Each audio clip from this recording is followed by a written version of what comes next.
2013 from Terre Haute, Indiana. I am here with Moses from Team Up Dog, who was eliminated yesterday. Just with a brief interview to kind of give you guys an idea of what's going on behind the scenes. Just kind of let Moses fill you in on this event, how his team feels, etc. So Moses, just kind of talk us through. Obviously we're sitting here talking. You guys got eliminated yesterday. Yep. You guys had a tough match. I think it was on train. And you turn around and you play Frost Gaming, very tough, goes down to the final round. Just take us through some of that. Tell me kind of what does your team gain from this, even though you got eliminated in the prelims? What we basically gained is that Inferno match when we played well together. That was really the first match we felt we communicated properly and we worked a lot better as a team than in our previous matches, and that showed in the score. But it was a great barometer going against some of the better players in the country and one of the invite teams, and it was just fun getting that experience playing against some of those guys in CS:GO.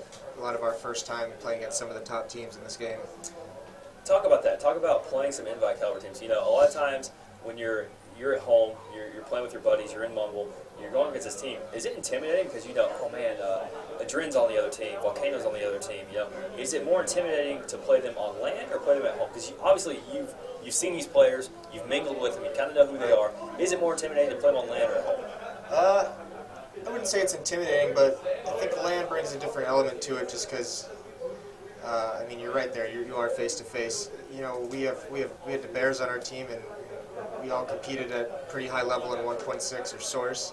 So I don't think any of us were really starstruck. But at the same time, it's nice playing against people that are great, competing against people that are going to be making good decisions and not going to be running around and doing random things. It's great to play against people who have good experience, and you get more experience yourself from playing against those people. Talk about that experience. You guys are in ESEA. I am, if I'm not mistaken there. Yep. So how does this experience kind of go into the remainder of the ESEA season? What are you guys going to use? Are you guys going to take that communication forward? Are you going to say, we played really well because of that communication? Just kind of explain to the viewers.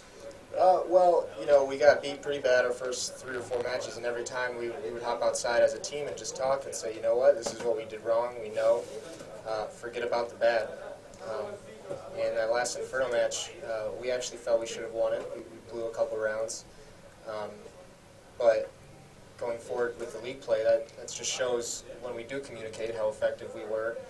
We did a really good job taking it to them all across Inferno, and just take that and say, look, we know what we can do on LAN against a really good team. Sure. And we'll see what we can do from there. Sure. Now, I've had Remix on, and he kind of explained how the event was run. Just kind of, show your gratitude towards both Ryu and just the staff who've been running around and eBash. They've done a really good job of hosting this tournament. Just kind of briefly explain to the community, how was this tournament? Was it something that we can look forward to in the future? Was it great? Just kind of go into that. Yeah, it was a really good event. It was actually one of the first smaller tournaments that you've gone to that's hosted at a LAN center where you don't see the head admin just running around stressed out of his mind on no sleep, chugging monsters. Right.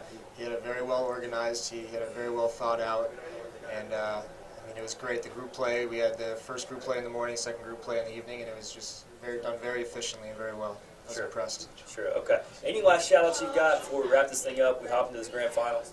And as a matter of fact, just go ahead and give us a little bit of prediction as to who you think is going to walk away with this thing.